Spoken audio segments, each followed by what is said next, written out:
There's this website called the Creepypasta Wiki. Okay. It's full of like horror stories that are meant to purposely scare you.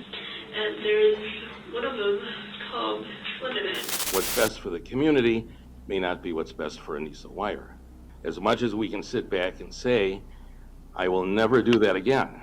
How many times do you think you stabbed her? I don't know. It happened very quickly. All I heard was screaming. I said, I'm sorry.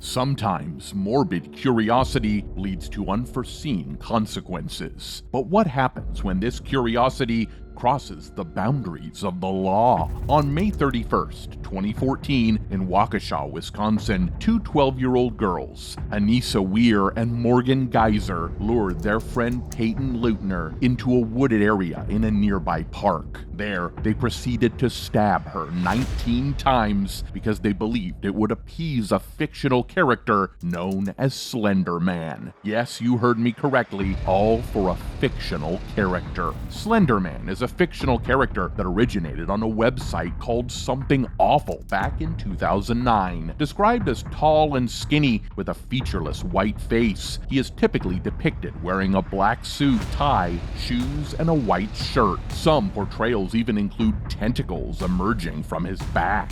In stories and artwork created by fans, Slender Man is known for causing people to forget things, experience coughing fits, and feel intense fear. He is often depicted as lurking in forests, ready to terrify anyone who ventures too close. After the attack, Weier and Geyser left Leutner alone. She had to drag herself to a nearby road where a passing cyclist found her and promptly called emergency services. Surgeons then conducted a 6-hour operation to repair the damage inflicted on her organs and tissues. 5 hours later, police found Weier and Geyser near Steinhoffel's furniture store on Interstate 94, about 4.9 miles away from where the attack happened. They told the police they were going to meet Slender Man at his home, which they called Slender Mansion, in the Nicolet National Forest, about 200 miles away from where they were caught. During questioning, Geyser showed little empathy, while Weier seemed guilty about stabbing Leutner. Stuff like, I hate you guys, I'll never forgive you, and I trusted you.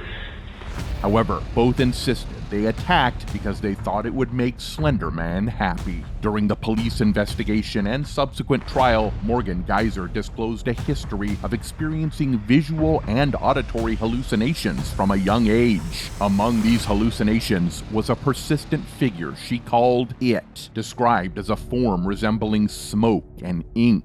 Geyser often felt this presence behind her in mirrors or lurking around corners. In the autumn of 2014, Geyser was admitted to the Winnebago Mental Health Institute to assess her competency to stand trial. It was during this evaluation that she was diagnosed with early-onset childhood schizophrenia. However, her treatment for this condition was inconsistent and insufficient for almost 2 years, potentially worsening her psychotic episodes and blurring the line between reality and delusion.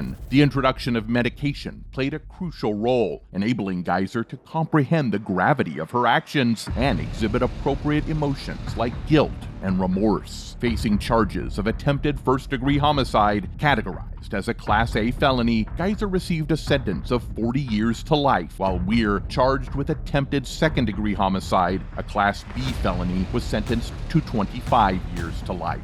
Yet, after 7 years behind bars, Weier was granted early release and will be under supervision until she turns 37. From the horrifying delusions of the young girls, we will shift our attention towards a 13-year-old named Travis O'Brien, who had been ordered to serve time in a juvenile facility following his involvement in a shooting incident with police in Florida. Travis was only 12 years old at the time of the incident, which occurred when he and his friend Nicole Jackson, who was 2 years older, escaped from a nearby children's home. Law enforcement responded to reports of a break-in at the property and, upon arrival, encountered O'Brien and Jackson holding an AK-47, engaging in gunfire. The exchange lasted for 35 minutes, and then an officer instructed Jackson, whom he warned his colleagues had a shotgun, to immediately drop the weapon. Don't make me do this.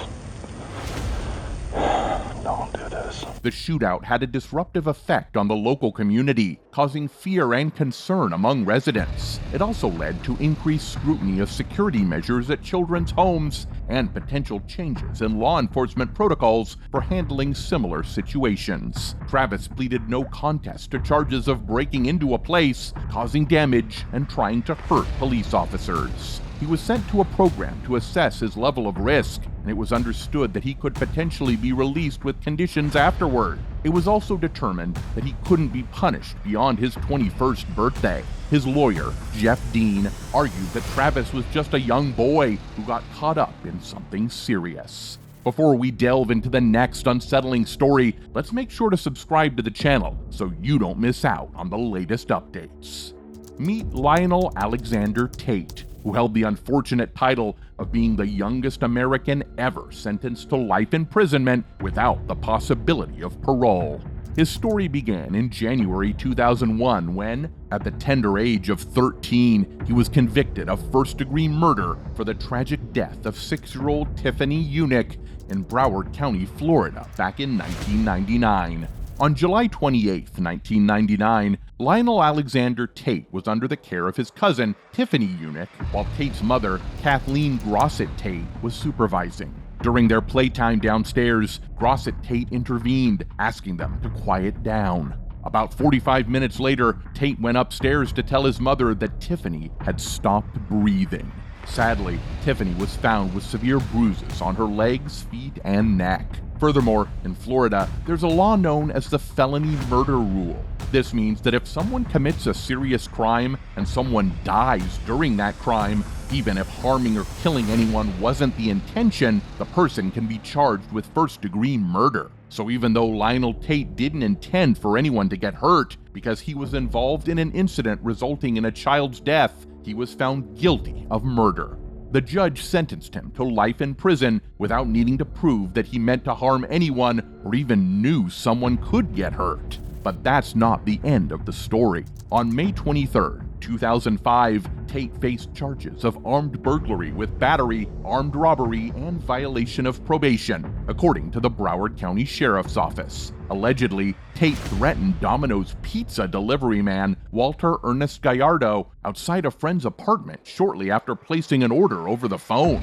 Feeling threatened, Gallardo dropped the 4 pizzas and fled. Tate then reportedly forced his way back into the apartment where he assaulted an occupant who objected to his presence. Gallardo promptly called 911 upon reaching the Domino's store and returned to positively identify Tate. Despite efforts, law enforcement did not recover the firearm allegedly used in the incident, according to a statement from the sheriff's office. On March 1st, 2006, Tate agreed to a deal where he would go to prison for 30 years. This was after admitting to breaking his probation by possessing a gun during the violent robbery. Tate didn't want to discuss where he got the gun or what he did with it. Initially, he claimed he was only guilty of theft, but later changed his plea. Ultimately, on May 18, 2006, he was sentenced to 30 years in prison for violating his probation. Then, on February 19, 2008, Tate decided not to contest the robbery charge and received an additional 10-year sentence on top of the 30-year one for breaking probation. Both sentences had to be served concurrently.